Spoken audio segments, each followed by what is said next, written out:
Tonight, on an all-new 2020, a young woman is missing, but her family had to fight so hard to get any national attention. Why is no one saying Tamika Houston's name at the same time as Natalee Holloway or Laci Peterson? I went to the key locations to follow the investigation.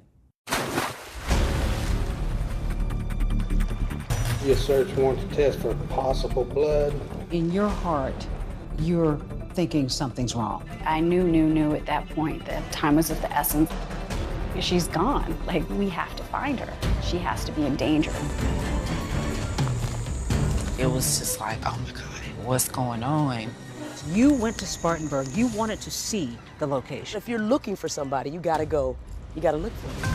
I remember just sitting outside of her house in the car by myself, still not knowing what's going on. I wanna know before I leave here, y'all gonna tell me something. Either she dead or we done found her. You're Tamika's last known boyfriend. Yeah. You've got to know that people are going to look at you. I told him, you're wasting time. Tamika's home is here, and then they find the car across town at this apartment complex, which made no sense. I saw this vision of someone looking through these woods or these bushes. I knew it was connected to Tamika. Was that a real moment for you in this investigation? The key unlocks a door? We talked about her not being here at 25. You talked about her not being alive? Yes. Yes. What do you mean?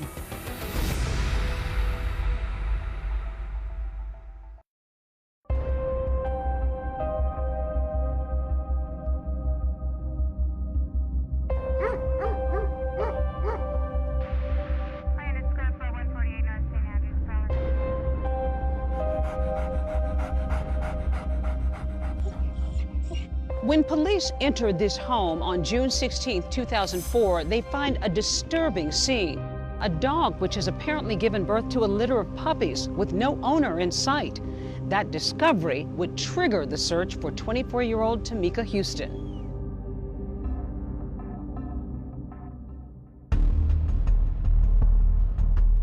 You get a call from Tamika's aunt that she's missing. How frantic was she?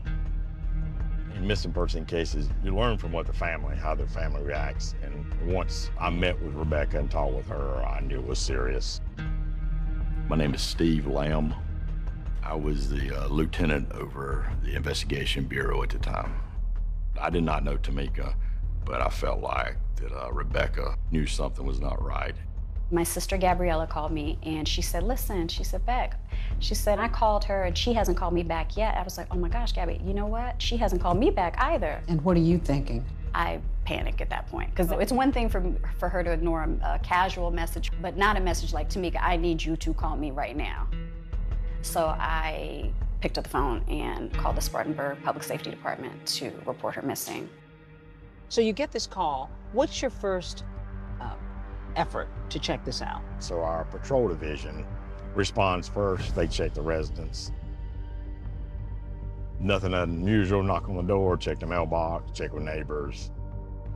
I remember being on the phone and they're telling me, you know, there doesn't seem to be signs of a disturbance, like the doors are locked. Her car wasn't there, which I, sort of like, oh, maybe she did just take a trip. To be honest with you, it was typical for her to, go through a moment where she was just doing her own thing. So it didn't really raise any red flags. Tamika's parents were divorced. Her dad lived in South Carolina and her mom, Gabriella, lived in Virginia.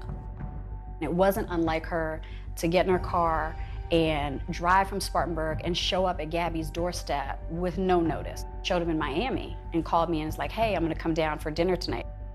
We had family all up and down the East Coast. Just no one had heard from her. At what point do you go in? One of the investigators felt like there was an odor coming from the residence. Well, I knew that, there was potentially a crime scene. Honestly, I expected to find her in there, but she wasn't. They did a wellness check, and they found things in her home that were completely inconsistent with her personality. There was a dog inside and a puppy, and I think there were more puppies at one time, but they had died. The dog had drank all the water out of its bowl, eaten all of its food, drank all the water out of the toilet. It was just obvious that she had not been there in quite some time. When law enforcement finally showed up at her house, her pit bull was there on the verge of starvation. There was only one puppy who was still barely alive. There's death inside. It's like a crime scene that the dog is telling us, she's gone, she's missing. Go find her. That scared me. That really, really scared me because I knew Macy was like her child. It was just a horrific scene. Tamika's Aunt Rebecca, her mom's younger sister, lived in Miami. The two had been close since Tamika was a child. We're only 7 years apart, so honestly, she was really more like a little sister to me. That's Tamika opening a present from her Aunt Becky. Oh, thank you. Oh my gosh, I wanted to see. She was full of personality. She was only 4'11", but when she walked into the room, you'd think she's 6 feet tall because she just commanded the attention of the room. Me and Tamika actually met in junior high school. She had just transferred from another district, and I was assigned to her that day. Kind of showed her around the school, became fast friends. What was the bond like between the two of them, Tamika and Zelda? Zelda and Tamika loved each other. They were, you know, thick as thieves right away. They were more than friends, they were sisters. At the time, Tamika lived with her father, Anthony, in Spartanburg, South Carolina, where she would eventually settle. She loved my dad. They fuss, fight, just like any other father and daughter relationship. But I do know that my dad, he loved the ground that my sister walked on. My name is Antonia. Tamika was my big sister. I couldn't tell that she was much older than me. Like, she was always playing the games that I wanted to play. They said my sister had a temper. Like, she would snap on you in a blink of an eye. But she was a really good person. She was free-spirited and very, very spiritual because she grew up in a church. She had a humble spirit. That was just, oh my God, that was just so different. She was talented. Oh, she had a voice, yes. Yes, she could sing. She really could. She wanted to try for American Idol. Tell me about that. We went to American Idol. God, that was an experience. Over 10,000 people packed into the Georgia Dome. You know, we were excited. We were happy to be there. And she made it through the first round. Her favorite artist was Lauryn Hill. She could sing her songs just the way that she sung them. And just like Lauryn Hill in Sister Act 2, Because I'm happy. Tamika does a rendition of His Eye is on the Sparrow at her aunt's wedding. His eye is on the sparrow. She sang at your wedding. She did, yeah. It's one of the most special memories we have. We talked about it for years, even before I was engaged to be married. I'm gonna sing at your wedding one day. He watches me.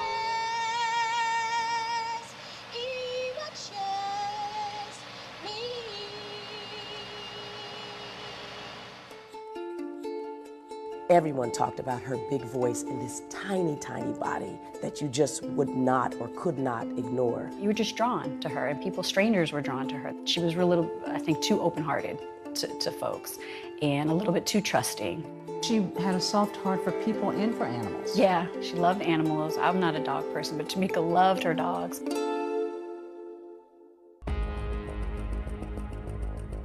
And now, strangely, police have found her dog Macy seemingly abandoned, with Tamika nowhere to be found. There was no way she would just up and leave her beloved dog to starve.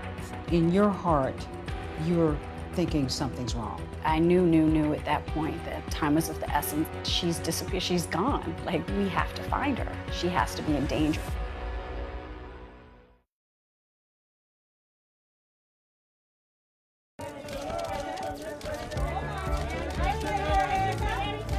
That's actress Erica Alexander shining on the red carpet after starring in the Oscar-winning movie American Fiction.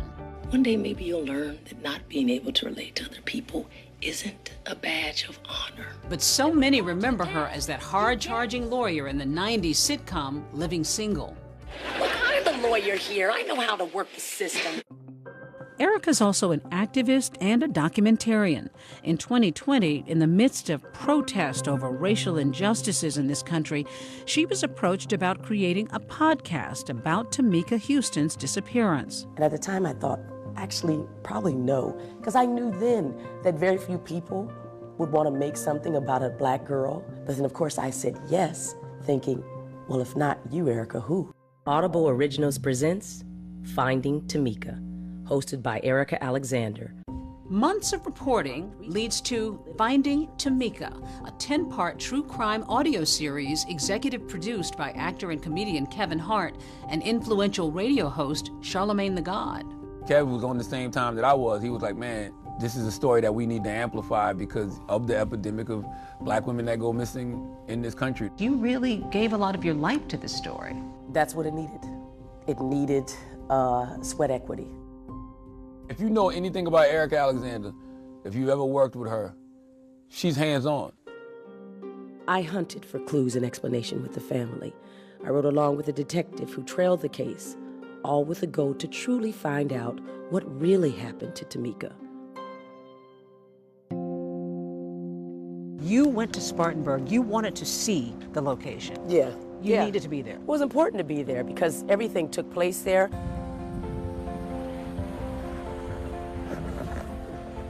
Cool, Spartanburg. Spartanburg. It's a small town in the south. Started out as a cotton mill area.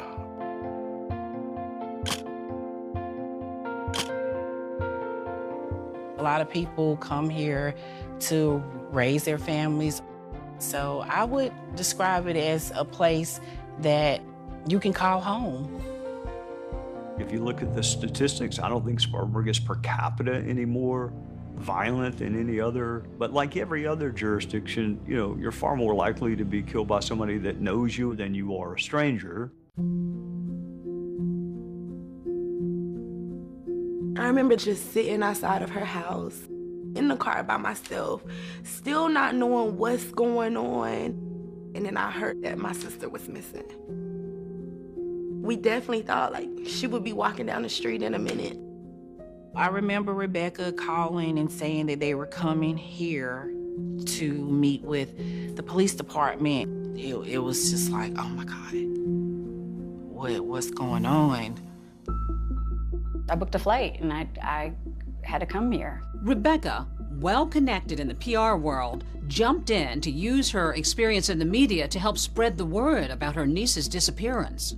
The first thing I did after landing was go directly to the police station. I remember being very fixated on getting the public information officer to do a press release. I remember saying she wasn't going to leave the building until someone did some media stuff, and we did. And I think just of her persistence that I felt like it was important. Tamika's mom, Gabriella, makes an emotional plea on the local news for her daughter's return. I know deep down in my heart that somebody knows something, but please, we plead, just let us know where she is. We just kind of designed a flyer, and we're just putting up all around town. Flyers have gone up in her neighborhood to help police. At the top, in bright red type, was the word missing. Below it, in black, all caps, Tamika Antoinette Houston. Next to a description of her tattoo was a photo of Tamika. It's the Tamika everyone knows, confident, assured, and in control.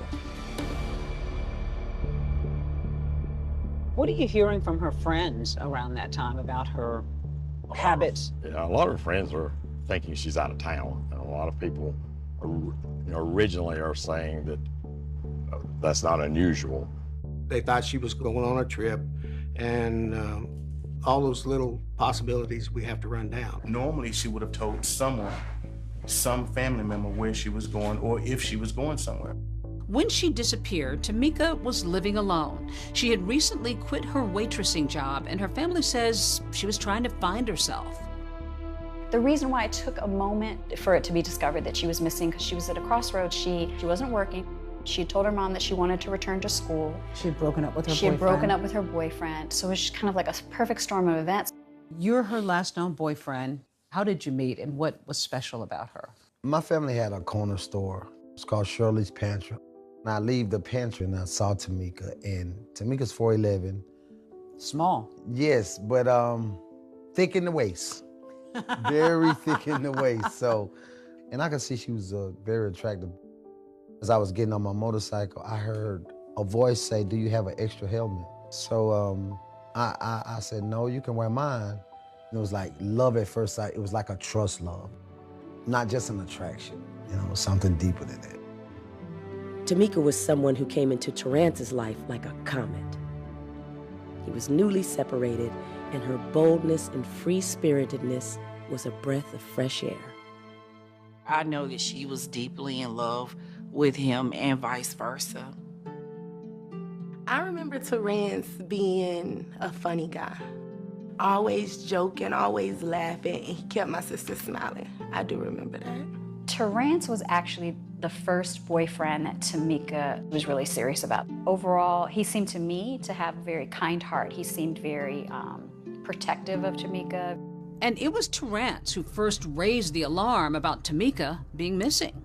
I got a phone call from Terrance, who left me a message, actually. Hi, Becky. This is Terrance. I've been trying to get in contact with Tamika. Nobody seems to have heard from her, so I just want to know if she's safe. That's all. Thank you. He said that he hadn't been in touch with Tamika, that she wasn't returning his phone calls. My instinct was that I know that one of the last conversations I had with her, she had told me that they had broken up, so I thought that she was perhaps just avoiding him, but surely she wouldn't avoid me, so I'll just call her. Days with no word from Tamika, Rebecca contacts the Spartanburg Police Department asking them to conduct a welfare check on her home. So it wasn't unusual for her mother or relatives not to have heard from her for a while. Nobody was alarmed right away. Not right away. Not until we went to the house and Macy was at. Tamika's ex-boyfriend, Terrance, kind of got the ball rolling, started calling people. He's the one who told everybody that he couldn't find Tamika. So it's a very ironic thing to be the person who calls Rebecca and the mother, Gabby, and says, "I can't find Tamika." And suddenly the eyes start turned toward you. You always look to boyfriends. I mean, that's the first place you look. 2020 obtained never-before-seen law enforcement interviews. In this videotape statement, Rebecca tells police that Tamika had shared some concerns about Terrance. He was staying up real late at night, not really sleeping, pacing the floor, quoting scripture, like excessively, that his actions were being directed by God. It just worried me. According to talking to her friends and other people in the community, those two were over. I mean, she was like, "Oh, well, we're not together anymore." And she started to cry about it. And I was like, "Well, you guys, y'all will get back together." And she was like, she called me Zeke.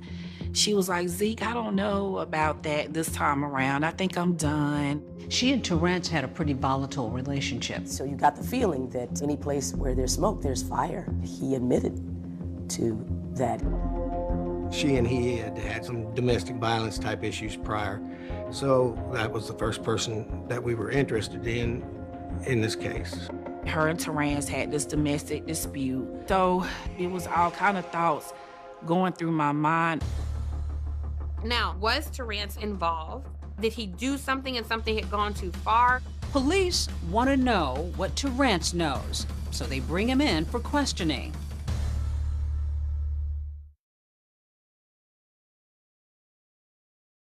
Laci Peterson was 8.5 months pregnant when she disappeared from her Modesto home Christmas Eve. Her husband Scott says he was out fishing when she vanished. Around the same time Tamika has gone missing, Scott Peterson is in the news. He's a suspect in the murder of his wife, Laci.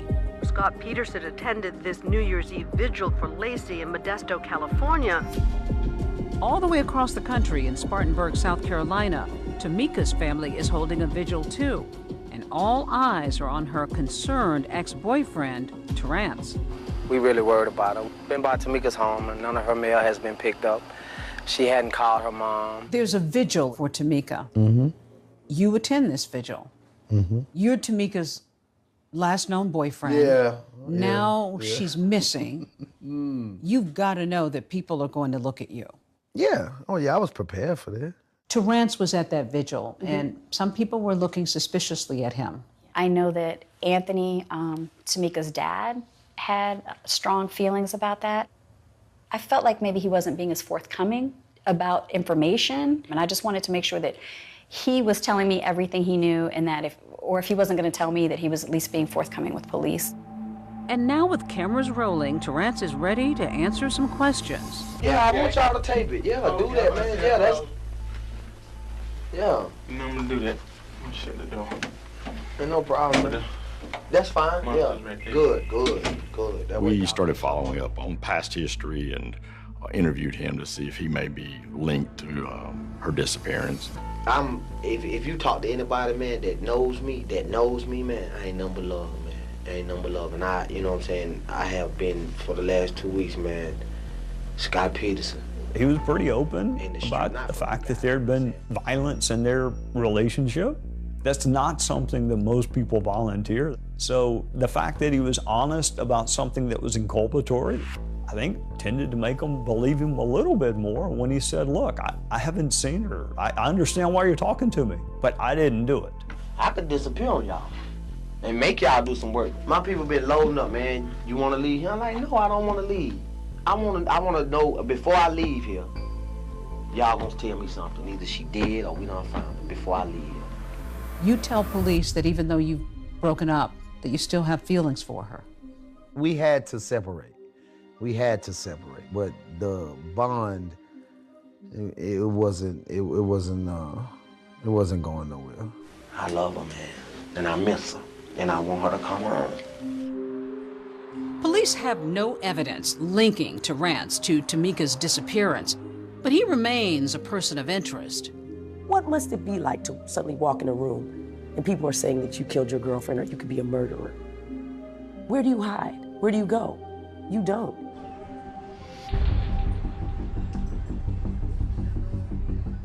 Word of Tamika's disappearance spread through the community, with missing persons posters plastered everywhere. One at this gas station caught the eye of a woman who noticed the description of Tamika's car matched an abandoned vehicle at her apartment complex. Sunday, I got called at home and said that patrol officers had found her vehicle on the other side of town. Tamika's home is here, and then they find the car across town at this apartment complex, which made no sense. Yeah, no, not at all. And I think for a while it confused them. You find the car. What's your first assessment once you find it? We knew it had been there a while. The windows was cracked. It had been raining in them. And we could not link her to being anywhere in that area. And there was really nothing forensic-wise that we recovered from that vehicle. It wasn't like there was her blood or DNA or anything. And now there's her car, but no Tamika. So I'm sure that sent fear through her family's heart.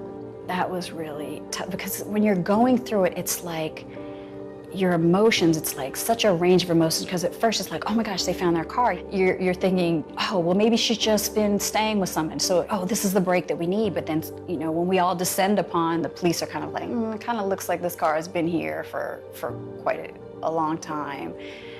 It just makes you even a little bit more desperate. Kids, they used to say to me, like, your sister's dead. She's never coming back home. Y'all need to stop searching for her.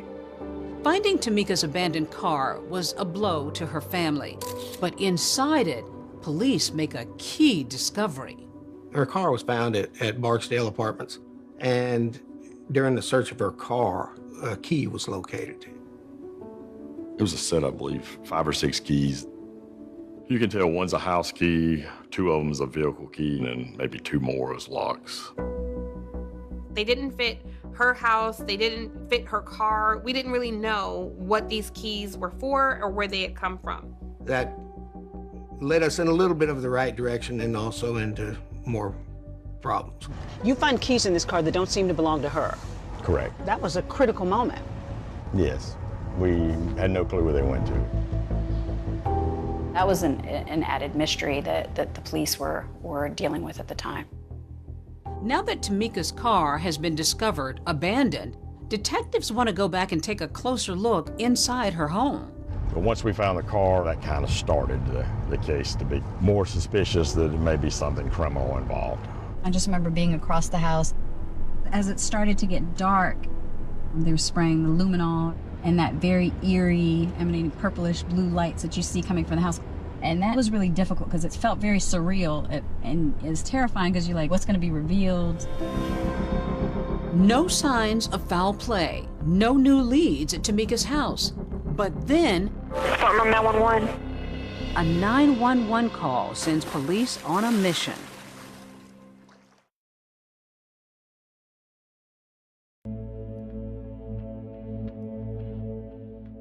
Her car was found abandoned on the north side of town. No one has seen or heard from her in nearly a month. I want to make her know that we love her and we want her to come home.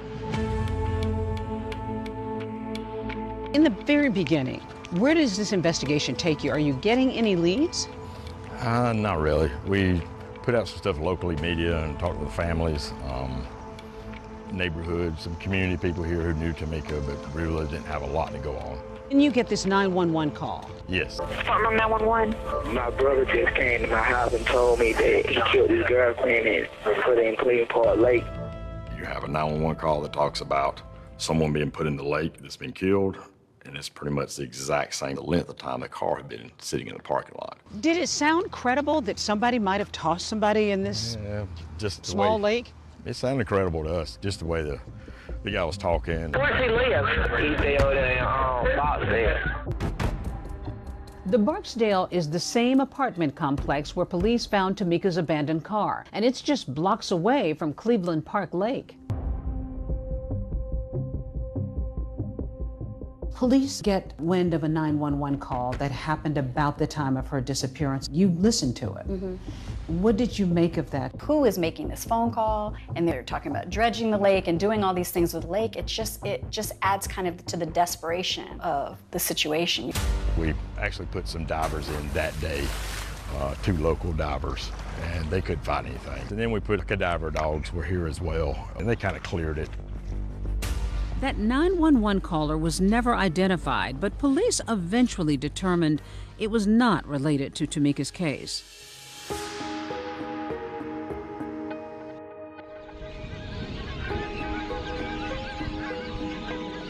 You get a lot of calls, most of which turn out to be either innocently mistaken or crank calls.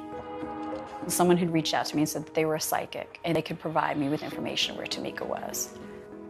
And all I needed to do was Western Union them. And you did? I did. Just out of desperation? Just out of desperation. And he gave me this ridiculous story of, that she was being held against her will, and just very vague information. In hindsight, I know better. That's the downside of publicity. There are lots of crank calls. The upside is you get some really, really good information. In fact, there were those who truly wanted to help the family. Like Elaine Painter, a local Spartanburg woman who says she sometimes has visions about people. Come back to me. My husband was leaving for work. He brought the newspaper in and laid it on the kitchen table. Come back to me. He said, this beautiful girl's missing. She's a young girl, we need to pray for her. So I looked at the picture and she had this captivating smile and these beautiful eyes. Come back to me. And I moved the paper over and I just put my hand on her face and I prayed that they would find her alive. Come back to me. I just pray a lot. I'm not a psychic, I don't read cards. I saw this vision of someone looking through this woods or these bushes. And I knew it was connected to Tamika. Come home. Elaine felt her vision was too powerful to ignore, so she calls police. We have that quite a bit. On major cases, people feel like they know some information in some fashion or form. We listen to everyone who contacts us. We rode around a few places and she knew some things about some areas that we've had major crime scenes. They stopped by this lake. He said, do you think she could be in the lake? I said, no, she's not in the lake. You won't find her body in water anywhere. He said, "Do you think she was shot?" And I said, "No, she wasn't shot. There was a lot of blood." I guess I thought I was just going to ride over there and I was going to see this guy looking through some bushes and say, "Okay, case solved." But I would go back home crying every time because I thought God sent me to find her. I couldn't, so what am I doing? I'm wasting their time. Miss Painter was very humble, amazing lady, was just trying to help out in the case, and I wanted to listen to her. Police are actually open to Elaine's help, and months later, she goes on another ride-along with them after she says she has a new and very specific vision. I could see blood, her crumbled body on the left side of the closet. A closet? Police aren't sure what to make of this. I can't stop searching. But they do know that time is of the essence, and Tamika's Aunt Rebecca is doing everything she can to push for more public attention. You're a PR exec. Your husband's an NFL player. If anybody should be able to attract attention, I would think it would be the two of you. Yeah, But yet you're struggling to get the message out. Right. I was used to the media being, enthralled with these stories. I assumed that I was going to be able to get that sort of attention for Tamika, and I could not have been more wrong. It's hard to beat the media for getting a face out there. Whatever leads it could generate, that's what she was after. I need all eyes looking for her. Anything that anyone I could reach out to, I was. While Tamika's case did get local news coverage, Rebecca noticed that some other missing women were getting widespread national attention. 27-year-old Lori Hacking went for her morning jog and never returned. Tamika was missing, actively missing. I really had no leads on where she was. That it was pretty devastating to see Lori Hacking's case become a national story really overnight. And you're being met with silence. Yeah. How frustrating was that? Extremely frustrating. But her persistence pays off. Tamika's case is now getting noticed by John Walsh's America's Most Wanted. Tamika Houston is a young woman who disappeared down in South Carolina. Will the spotlight on her case now lead to finding Tamika?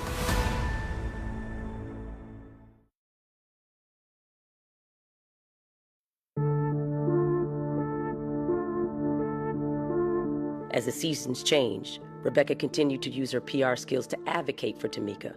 She focused her attention on Fox's Saturday evening primetime hit, America's Most Wanted.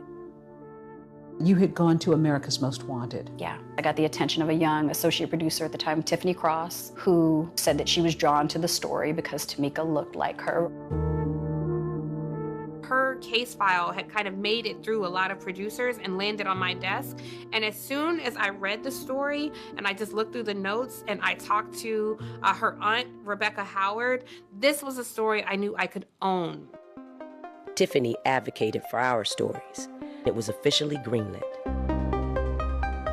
And that October, Tiffany was off to Spartanburg.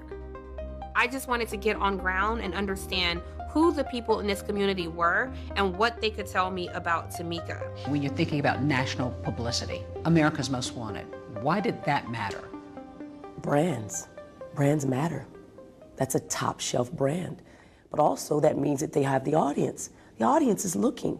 It gives them assurance that maybe if they think they know something, that they should call it in. And that's huge. Tom Morris, America's Most Wanted. The unique thing about America's Most Wanted is we worked alongside law enforcement. The first person I met in law enforcement on Tamika's story was Detective Steve Lamb. All the leads that we've chased down have run into basically a dead end. I think they helped with the case, putting it out on a national level. Steve Lamb seemed very dedicated to finding out what happened to Tamika.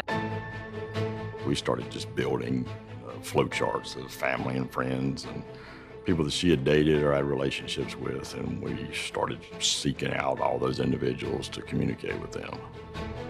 One name that kept coming up routinely when I got on site was Terrence. The community and the family felt like Terrence was a person of interest in the case.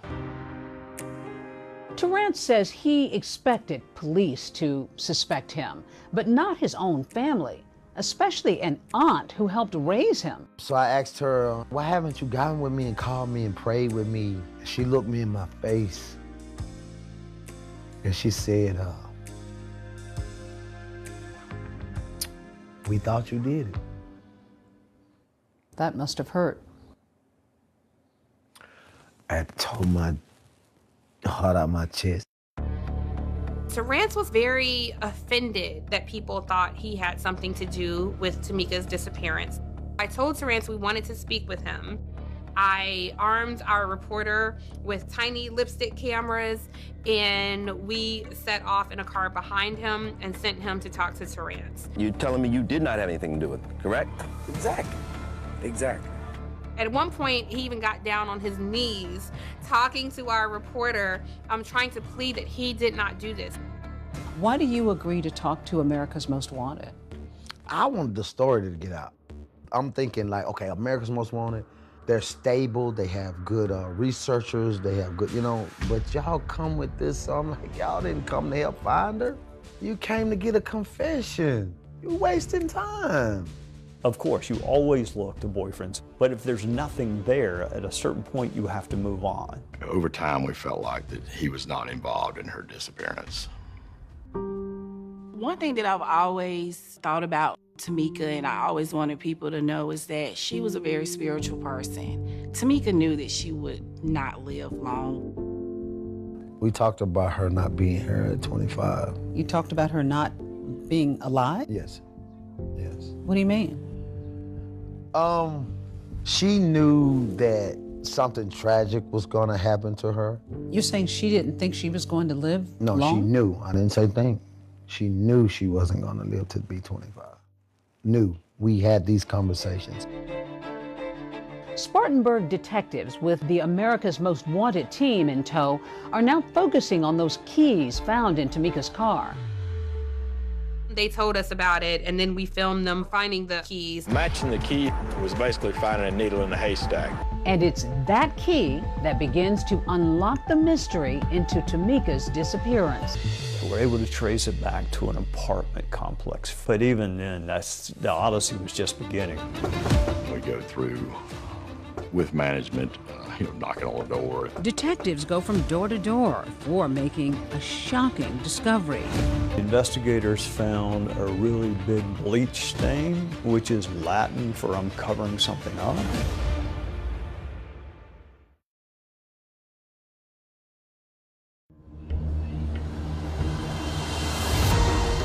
In the very beginning, where does this investigation take you? Are you getting any leads? People knew that Tamika had gone missing. Was that a real moment for you in this investigation? You finally, the key unlocks the door? I thought I'd be made something like this.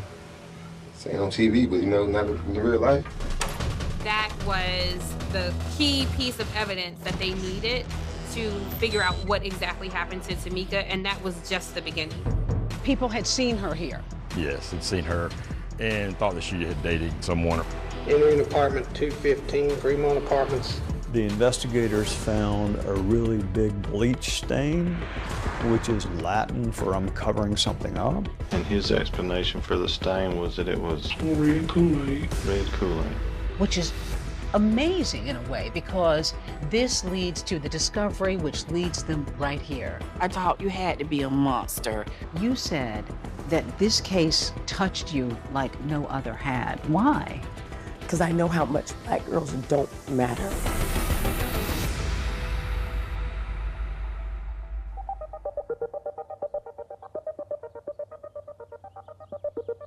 There's a woman out there who's helpless, and we don't know what happened to her. Family members say Tamika would never leave her pet home alone. The weeks turn into months. The search goes on. Yeah. No sign of Tamika. I still had so much hope that she's gonna pop up. She's gonna pop up.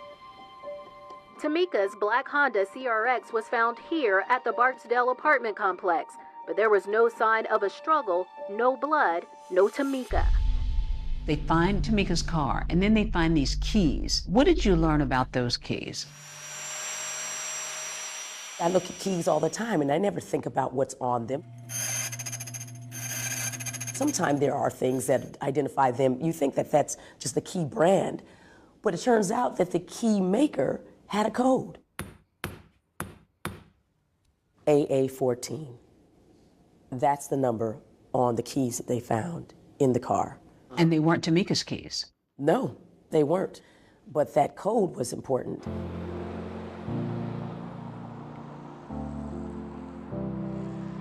Fate must have been on Lieutenant Lamb's side that day as he stepped into one of the local key shops. Well, fate and fate. We just decided to go to a local locksmith who has been here for decades and show him the keys to see if he had any ideas. And one of the keys had a stamp, and it was a code that he recognized that he had created. It was crazy. Again, AA-14, it told him that he made the key, but also through his files, suddenly, boom, he can tell you where those keys fit. When this particular key was brought to us, we knew it was a housing authority key, so we then cross-referenced it, and we saw the AA-14 matched the Fremont school apartment. That code told him that it was made for the Fremont school apartments. Which is amazing in a way, because this leads to the discovery, which leads them right here. How do you even begin to figure out where these keys go to here? We just went to management and told them what we were doing, and we were allowed to try the keys. With Tamika missing and the clock ticking, the question is, could she be held inside that apartment complex? We tried every single apartment, and the last one opened. Was that a real moment for you in this investigation? You finally, the key unlocks a door? Yes, it was. I mean, it was great for us. I think it was one of the turning points in the case. It opens like a storage room. And as it turns out, when somebody moves out in those apartments, they just swap locks from an apartment that's empty or another room, and they just swap the locks between the two rooms, and they keep no record of it. When he tried the keys and the door opened, that was the key piece of evidence that they needed to figure out what exactly happened to Tamika, and that was just the beginning. It didn't fit an active apartment, but at least we knew we were in the right apartment complex at that point. We processed it just to make sure she was not being held down there, but it turned into nothing. And had Tamika had any connection to this apartment building, that, as far as you knew?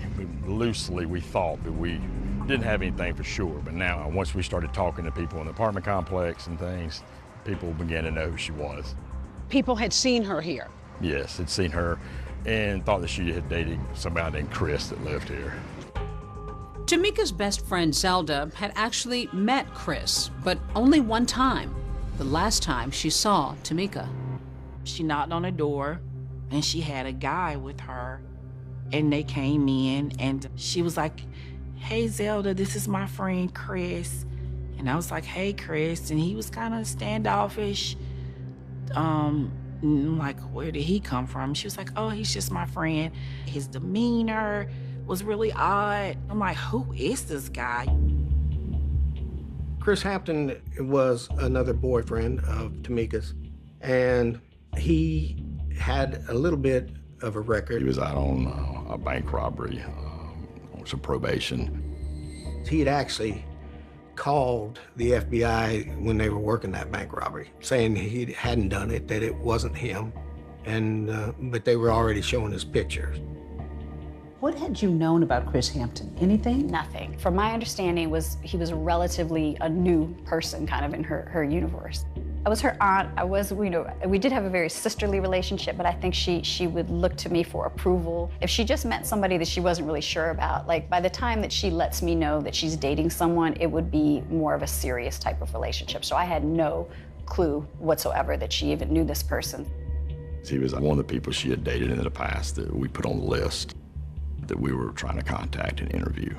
We determined at some point that Christopher Hampton had been a tenant in an apartment there at Fremont Apartments. So he very much became a person of interest.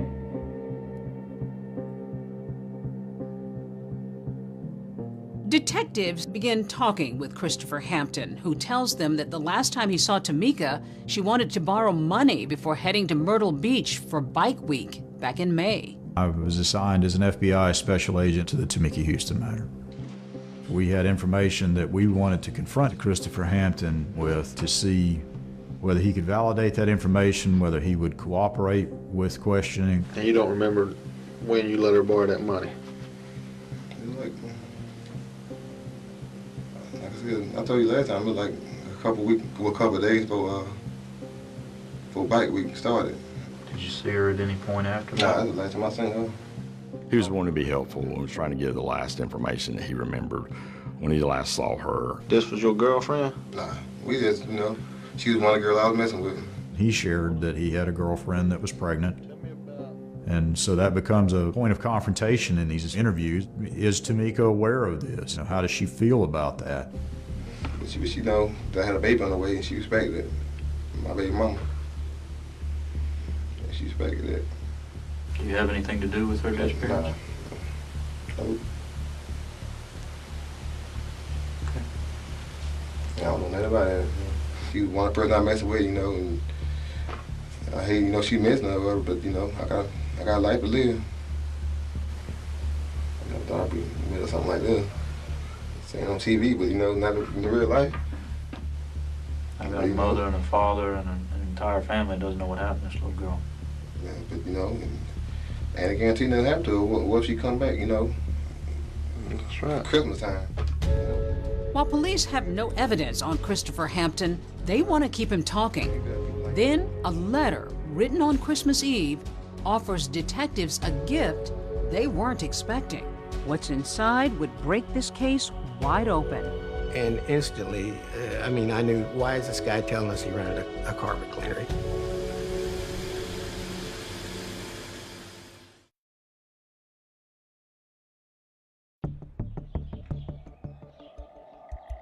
As the seasons change and the months go by, Tamika's family marks a heartbreaking milestone, her 25th birthday.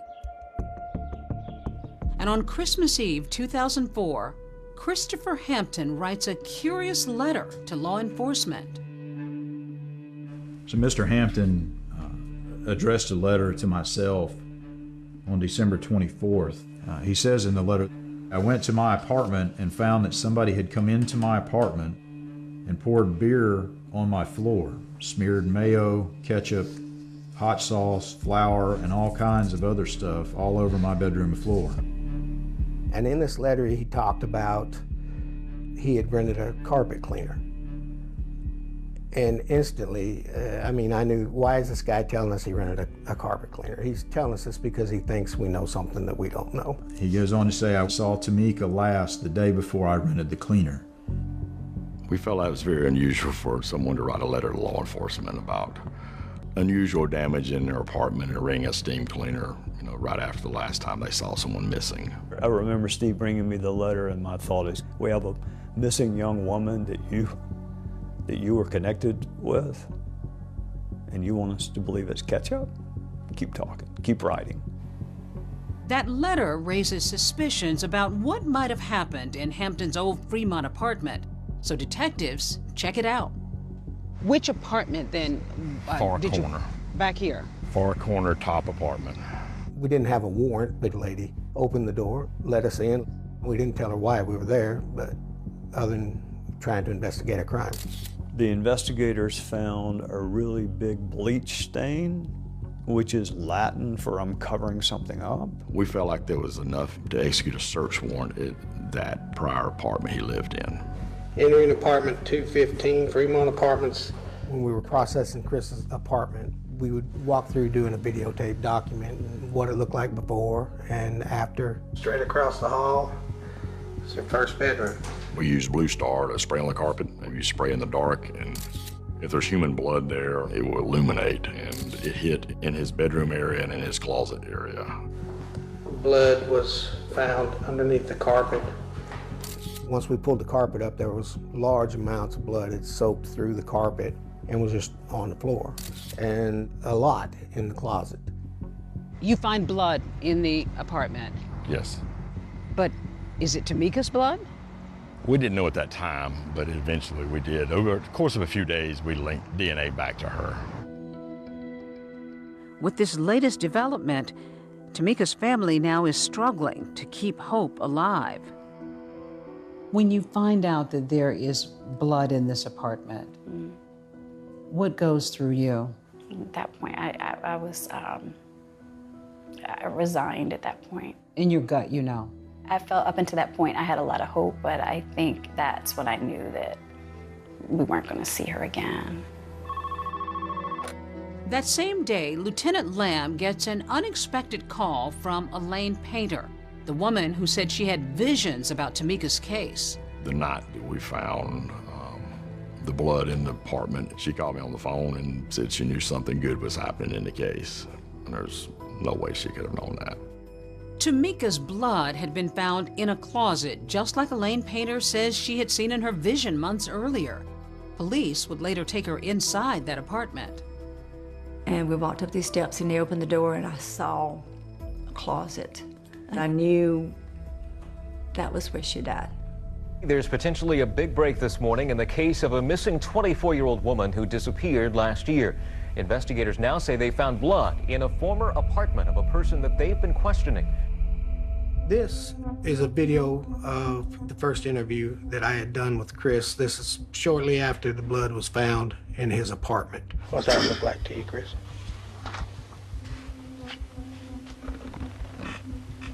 Some kind of stain, like. Mm-hmm. It is. That's underneath the carpet in your room. What kind of stain? That's blood. See this letter right here that you wrote? Mm-hmm. In that letter you talk about cleaning the floor, all right? And what this is a crime scene. Yeah, I don't know about it. When I interviewed him, he was uncooperative. He didn't want to acknowledge anything. Whatever happened to Tamika happened right there in your apartment. Yeah, I don't believe that. Listen to me. I don't care if you believe it or not, I'm telling you, all right? No, I came to the apartment, it had all kind of damn flour and stuff on my floor, like beer. People pour beer on the floor or something. All kind of like ketchup and stuff like that. No, I ain't got nothing. I ain't with that.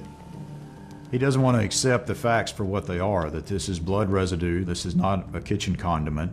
Well, her blood is all over your floor. How you know it's her blood? It could be anybody's blood. No, it can't be anybody's blood. How long you think we've been doing this? You don't know that we can tell one person's blood from another blood? You ever heard of DNA? Yeah. I'm telling you the girl died in your apartment. I'm not wishy-washing around there. I'm telling you that. That's a fact. Watching that now, one reason I would chuckle is the fact that I know I'm lying to him at that point. We didn't know for sure that that was Tamika's blood. We believed it, but we didn't know it. We're trying to press him to produce Tamika's body. You're willing to weigh this whole charge yourself? If I have to, because I don't know what's going on. He kind of locked me up just to solve a case of... I'm not looking for a body to hang this charge on. I'm looking for Tamika's body. The solicitor's office didn't want us to charge him until we had the body. At that time, I don't think we'd ever tried a no-body case. If you don't have a body, it's definitely not a slam dunk. I was the circuit solicitor, which everyone else calls district attorney. The goal is not an arrest, the goal is a conviction. So we're trying to identify him as the killer. Then, unexpectedly, somebody else surfaces, saying she too had been in Hampton's apartment. There was no reason why she should be in that room.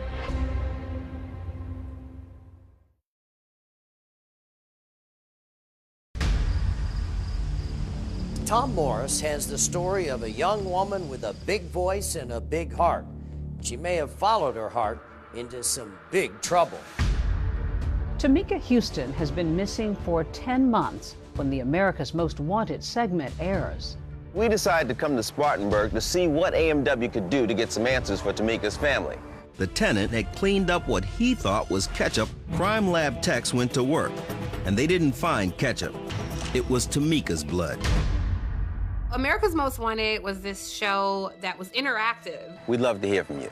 You can call 1-800-CRIME-TV, ask for me or the detectives. People would watch the show on Saturday night in real time, and anyone could call in with a tip. And where are you located?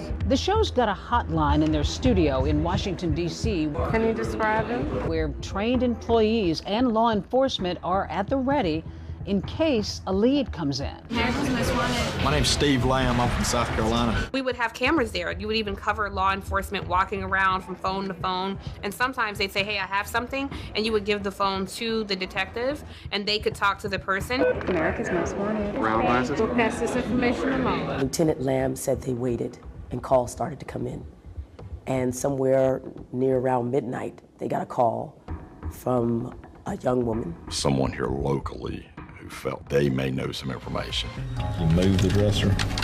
She is a young juvenile that had a relationship with Hampton and had went over to his residence close to the crime scene time and had been with him that evening.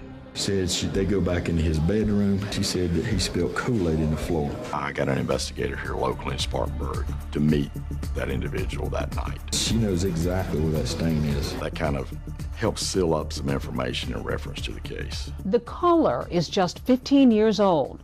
Police bring her in and interview her on camera. This is the first time that video is being shown publicly. We blurred her and altered her voice. When I looked at the show tonight, the America's Most Wanted, they said they was talking. They said that whoever it was said that it was ketchup. That stain did not look like no ketchup. It looked like that was liquid that had been poured. It looked like it was coming from the closet.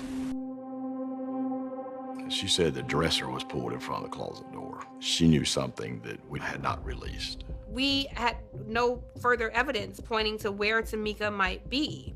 And the fact that this 15-year-old girl made a link, a connection between blood on this person's floor in his apartment was interesting to us. And he didn't have no cover on his bed. It was just a brand new bed. She had visited his apartment and he had what appeared to be a stain that could possibly have been blood, but he tried to explain it away. And his explanation for the stain was that it was red Kool-Aid. Red Kool-Aid. That's what he told me. I get goosebumps. There was no reason why she should be in that room. In a way, you're grateful, but then again, you're horrified. The witness is implicating Christopher Hampton at the crime scene and calling into question his explanation about that carpet stain. I knew at that point they were zeroing in on him. National media coverage matters in missing persons cases. It's not just any coverage, it's primetime coverage. Because although it may take a village to raise a child, more often than not, it takes a nation to find a missing child, or anybody for that matter. In the early 2000s, there was a lot of missing white women that got outsized attention. And it was very frustrating to be a Black woman working in newsrooms and seeing how different stories stayed on television consistently. I was like, listen, you guys are ignoring Black women at their expense. In this country, we have 40% of missing persons cases are persons of color. Why is it when you turn on your television, you only see white faces? Tomorrow marks 1 week since 18-year-old Natalee Holloway vanished on the last day of her senior class trip. I was reporting on that case in Aruba, yet I had not heard of Tamika Houston. Right. You're reporting on Natalee Holloway, and you're a Black woman and don't know about it. Like other reporters, I too was covering all kinds of stories, often about missing people, women in particular. Not realizing some of the people who weren't being covered. What did you hear back when you said, it seems that you're ignoring Black women? There's an ABC News reporter who did write a story about the disparity in which missing Black women versus missing white women are handled by media. That was the first bite that I got. Why did it matter that she didn't make front page news? That's the gold standard. A national conversation about a missing person is the difference between sometime not only being found, but never being forgotten. It's just hard and very devastating for me. Everything I'm hearing, it's not good, so of course it's killing me. She's not out there. If something has happened to my daughter, I just want to put her to rest. While Tamika's parents are grieving, Christopher Hampton, in custody for violating his parole for that bank robbery, is busy making calls from jail. Hello, this is a collect call from? Like this one to an ex-girlfriend. But it was a piece of paper in there, and they had one of your yellow notebook things. Mm-hmm. And they had fingerprints and blood on it. I don't know what it was. She contacted us and said she had some belongings of Hampton's. Christopher Hampton's ex-girlfriend turned in his wallet. Lieutenant Lamb was going through it and found a drop of blood on a photograph in the wallet. There was some smudge marks that looked like blood and a partial print. We do the testing on it as Tamika's blood. At this point, that was enough to convince the solicitor's office to go ahead and let us charge him. You have her blood in his wallet. You have her blood on the floor of an apartment that he used to live in. It's no longer a question of who did it. It is now a question of what happened. There was still the outstanding question of, well, then where was Tamika? What happened to her? And only Chris Hampton had those answers.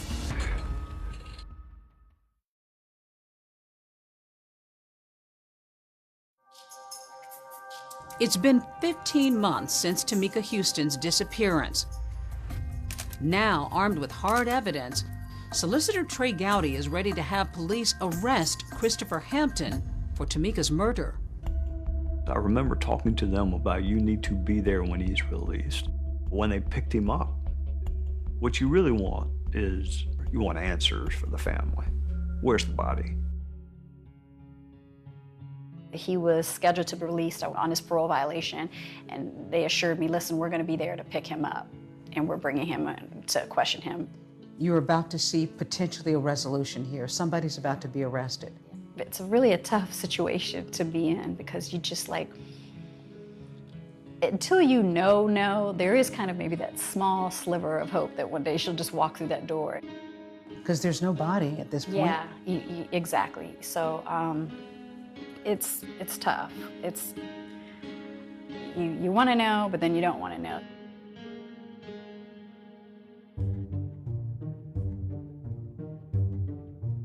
We made arrangements the morning that he's released that we would be there, and over the course of our ride back, he was nervous that we were going to put him in front of cameras. So we went to another location. We got cheeseburgers from a local restaurant, and I made sure that we asked for a ketchup bottle, not a little packs, we want a bottle. We were sitting there talking, and the ketchup bottle's on the corner of the table, and I said, don't knock that off in the floor. And he kind of laughed about it, or snickered about it.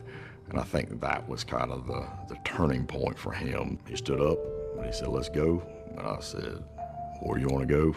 And originally I thought he meant to jail, but he said, I'll take you to where she's at. My God, Tamika, is this where fate, faith, and fortune unfortunately meet? Have we finally found you? How did you handle that news that he was going to lead police to her body? Major Lamb, I remember him calling me and saying that he finally said that he was going to lead them to Tamika. I said, okay, I'm on the next flight there. When I got the phone call, I think I just lost it. Yeah, it was tough. It was just me and my dad when we found out. And I just remember him like screaming to the top of his lungs. And then that's when I knew like my sister was never coming back.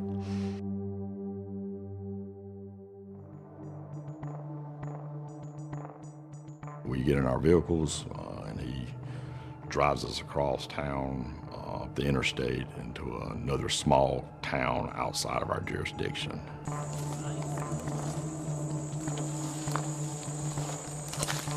Miss Houston was found in a wooded area, good bit of brush and undergrowth in the area, but some clearings as well. We get out of the vehicle, we walk probably 100 yards into the woods, and he points out where it is. Like the X, right? It turns out Hampton had made a cross with tree branches and laid them on top of the makeshift grave where he'd buried Tamika. As if I'm gonna fashion a cross and put it there, somehow gonna mitigate what he's done. Miss Houston was buried in a shallow grave, and and some of the remains of Mrs. Houston had been scattered about the area. Right here, there were a couple bones on the surface that they saw at that time, and it was in Spartanburg County. Multiple law enforcement agencies were at the scene. When I arrived that night, they're still processing that scene and trying to collect her remains. It was gut-wrenching at that point. You just know, you felt so remote, and you felt like, it's like she's been out here alone for all this time. You feel really helpless. I open my arms for your embrace,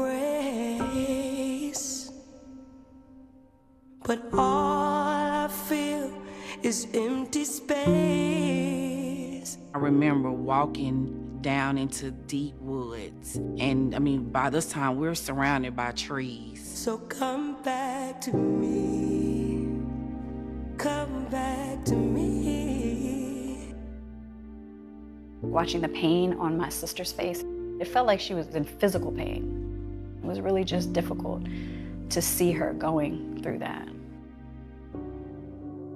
And I'm standing there and my eyes are full of tears. And I remember looking down because I felt like I was stepping on something. And I reached down and picked it up. And it was actually one of her bones. The family came and found a couple bones that had not been picked up. And so for me, that was a really sad situation. So I told them I'd just do it myself. That part of it, excuse me, it was supposed to be, cleared first before we got there. And yet, through it all, something extraordinary starts to happen. The family begins their long goodbye, and quite naturally, in this unholy yet sacred setting, an impromptu ceremony develops at the site. The family had put up a little cross and flowers there at the gravesite. You had hoped it would be a different outcome. You do have an answer now, but it's certainly not the answer you wanted. It wasn't the answer we wanted. It's such a loss. Like, I miss her so much. But how did Tamika end up dead, and why? Christopher Hampton, back in an interview room, is ready to confess. I know. You have to balance that, man.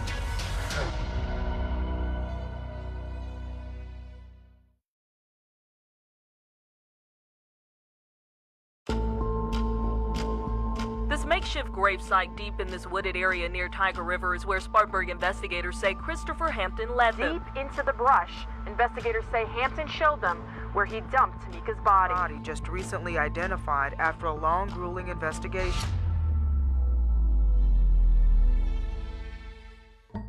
After Christopher Hampton leads authorities to Tamika's remains, he then sits down to tell investigators what he says happened the day Tamika died. We returned back to the police department to interview him in reference to the case. He tells a story of an argument over money, and he's ironing clothes for work. Kind of tell him what happened. She wanted to borrow the money, so I said, I ain't got it right now. I said, I got a ticket coming up, I got to pay. I said, and plus, my baby, she gonna be born, I gotta buy some stuff for her. Okay. Tell him what happened. And she got mad. She said, well, God, she said, you always talk about that baby. You making no money, you give me some money now. She yap, yap, yap, yap, yap, yap, yap. She stood up and, I'm saying, she went to argue, she was like, yap, yap, yap, yap. So I just... What happened? I just trying to turn down. They have a little disagreement, and he turns around and hits her with the iron. It happened so bad, I snapped, man. Turn all the way around and show me, so I understand which side we think. It had probably. On this side. Right, that's all we had. Based on the crime scene, detectives aren't sure about Hampton's story. I think there was considerably more damage than what probably would have been caused by just getting hit in the head with an iron. Did you go check her, or did you just... I panicked, man. I got up out of there. You panicked and left? I got up out of there. When you heard about Chris's confession, when you heard him say that he killed her, I was really angry. It seemed so violent and so senseless. He said it hit her, and he didn't know what to do, and then left and came back. He felt like, she'd be up and gone when she wasn't. So he panicked and wrapped her up in a comforter off the bed and put her in the closet. He had such little regard for her life that he dragged her in the closet and moved a dresser in front of the closet. It was almost like he wanted it out of sight, out of mind. It didn't happen. I'm scared, so I put in the closet and stuff, put the thing over the thing, put the dress over the door. Hampton tells them he places a dresser in front of the closet door, just as the 15-year-old witness had described to police. You're dealing with the psychology of someone who could take a life and then be with this underage girl, and this body is in the closet the entire time. He said he wrapped the body up in his bedding and carried her out to the car. He goes to Walmart and buys a shovel. The sun's coming up, and he decides to drive down this dirt road, take her in the woods, and he digs a grave. Okay, what do you do next? I buried her. He put the dirt back on top of her. Put her out in the woods, buried her in the woods. Horrific. Did you put anything else on top of it? Made a cross with it, like with the tree, like a cross. Was you doing that just as like a burial for her or something, or why'd you do that? I mean, that's. I guess because I'm sorry, I didn't mean to do it. He is confessing to a homicide, and his intent is to make the event sound as unintentional as possible. And we didn't believe that to be true because he'd gone to great effort to dispose of Miss Houston's body. Months later, he returns to that gravesite, removes some bones as well as Tamika's skull, and takes that and disposes of it at another location. This is a diagram that I made after we had finished processing the scene. And this shape in the middle is the burial site. One of the most interesting things on this, to me, is this is a fence. And you have this creek right here.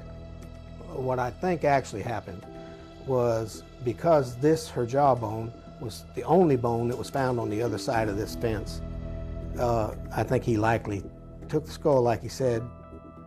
She couldn't be identified, or to cover up some kind of horrific damage to it, and threw it in this creek. I just kind of thought that you had to be a monster to do something like that to someone after a period of time. Tamika's life reduced to a pile of bones, picked, plucked, and spread apart by animals, weather, and worry. Gone, missing, now found.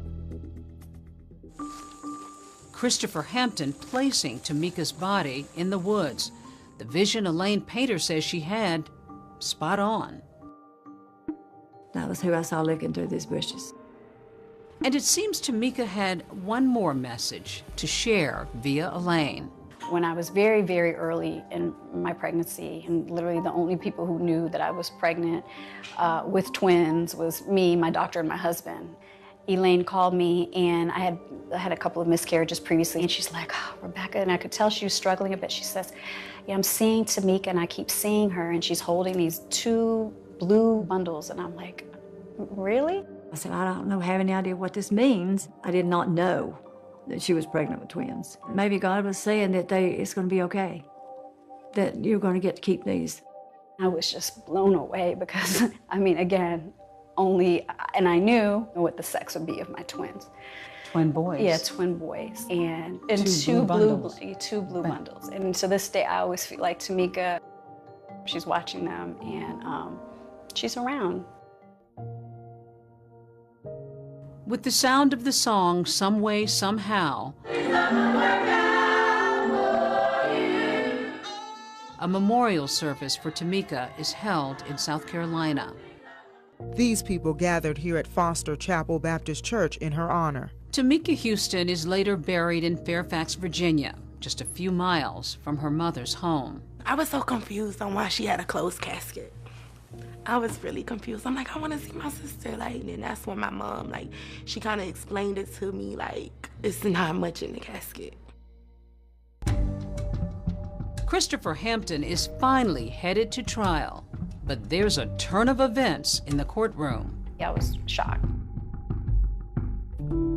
And on the 20th anniversary of Tamika's death, her Aunt Rebecca gets a welcome surprise.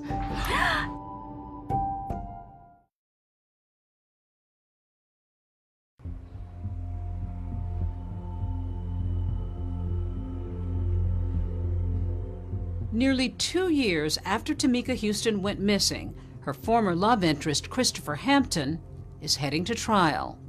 It felt like it was going to be, a really tough couple of weeks in Spartanburg. But on the first day of trial, he ends up pleading guilty. I was shocked. I was shocked. Are you guilty of the crime of murder? Yes, sir. I don't know why he pled guilty. He wound up getting the exact same sentence that he would have gotten had he gone to trial and lost. Mr. Hampton, the sentence of the court is that you be committed to the State Department of Corrections for life. I was really emotional that day, and he really didn't show any remorse. Life without parole. If anyone deserved life, it had to be Christopher Hampton. To this day, those who knew and loved Tamika still wonder about the motive for her murder. Hampton says she was upset that he was saving money for his unborn child. She wasn't like that. She wasn't, those are your children. No, those are our children. That's how she was. That's why his story doesn't make any sense. My sister she cared a lot. I couldn't imagine her saying that at all. I don't know if I'll ever get the true story of what happened. So I'm trying to learn to just come to just be at peace with it. Her family was just beginning to accept a dark new reality. Life without Tamika. You said that this case touched you like no other had. Why? Because I know how much Black girls don't matter. And I want to always be a reflection of how much value that they had to me. What do you most want people to know about this woman that you loved? With her death, I met so many women. I met so many fathers. I met so many sisters, brothers. They still haven't found their loved ones. So I know she's putting me on a higher mission.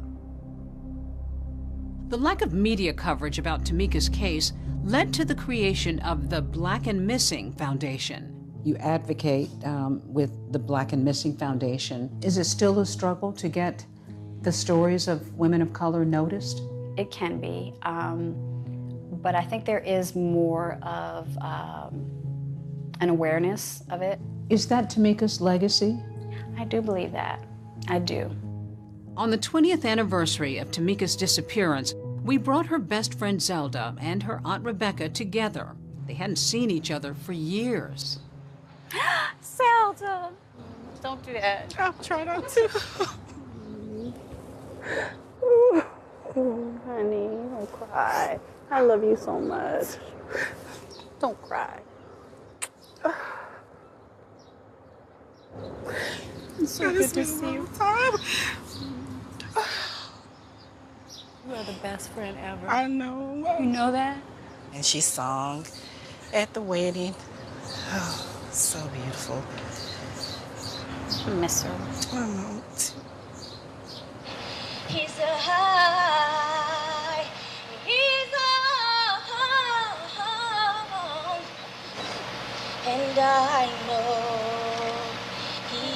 watches me. It just makes me think about what my sister could have been. And it was just so unfair that her life got snatched from her.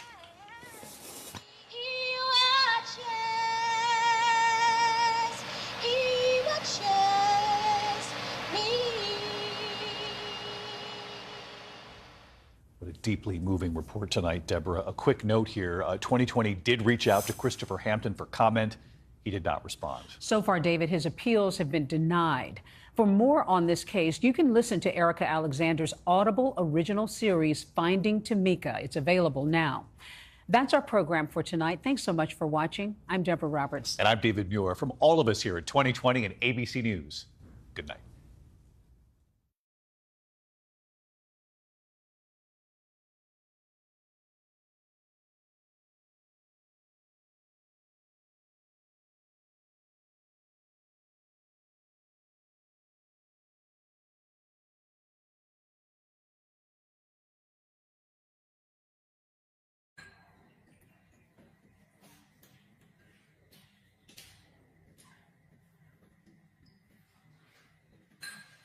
Đừng làm cay đi nhá, ăn rau đi nhá.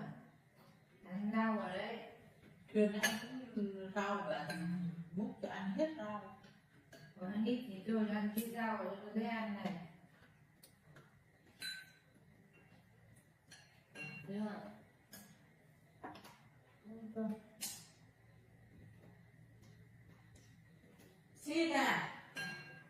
Cho bà xin. Cho bà xin.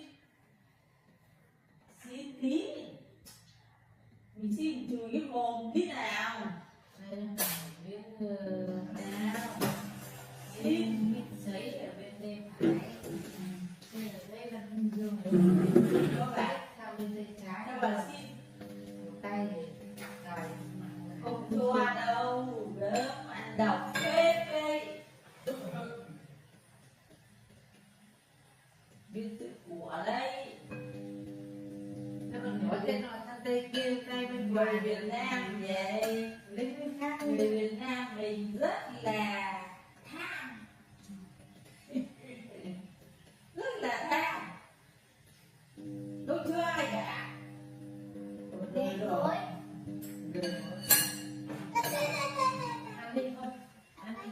Đi canh và tôm no ăn được đúng không? Ăn hết tôm.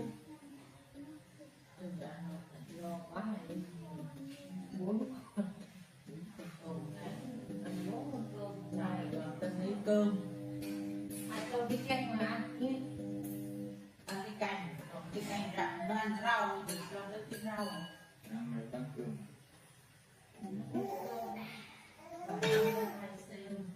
thêm đầy siêu tí gọi là khai siêu.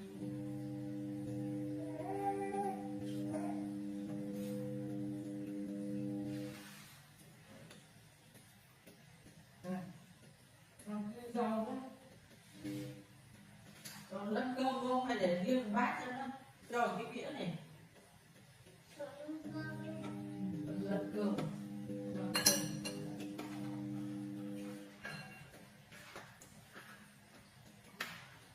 Còn cái rau